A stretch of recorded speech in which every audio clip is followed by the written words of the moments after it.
we are here because we have, siyempre, Guys, ito sa ulit na pabilib naman tayo ulit ni Bongbong Marcos kasi yung San Juanico Bridge ay nakitaan ng depekto at ngayon ay under repair ito. Pasalamat tayo sa kay Bongbong Marcos dahil sa sipag niya. Talagang siya yung mismo yung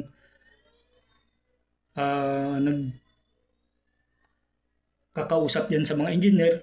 May idea siya talaga, pinupuntahan niya, tinitingnan niya at in-explain niya din sa mga tao na na-stranded dyan.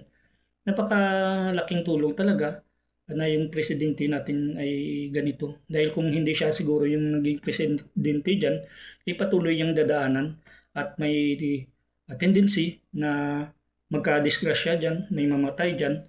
Kaya habang maaga pa, magandang i-repair para wala nang madisgrasya dyan.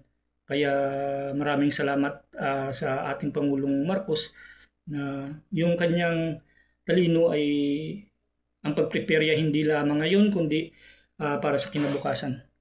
Kaya mabuhay yung Pilipinas. Narinig namin lahat ng mga problema na nangyari dito sa pagsara o sa paglimit ng traffic dito sa San Juanico Bridge. At kaya nakausap na namin yung mga driver ng mga ibang truck. Yun na, doon na, dami ng pila, abot na dito. Kaya pati yung pressure nito, hindi magtataas yan. Yung maganda. Biyahe lang eh. Ano? Siguro lang ito kaya he wants to save money. Ang ginagawa namin ay ang kapalit itong Roro na ganito. Ito pang 30 na truck. May dadating na pang 40 trucks, meron pang 50 trucks.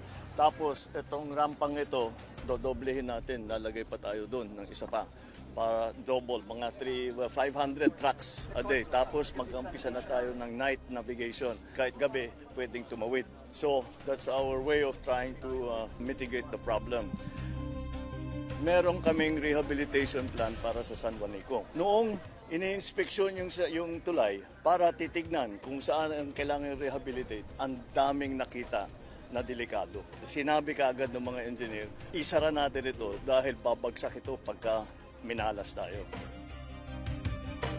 Just say, please make sure that as quickly as possible,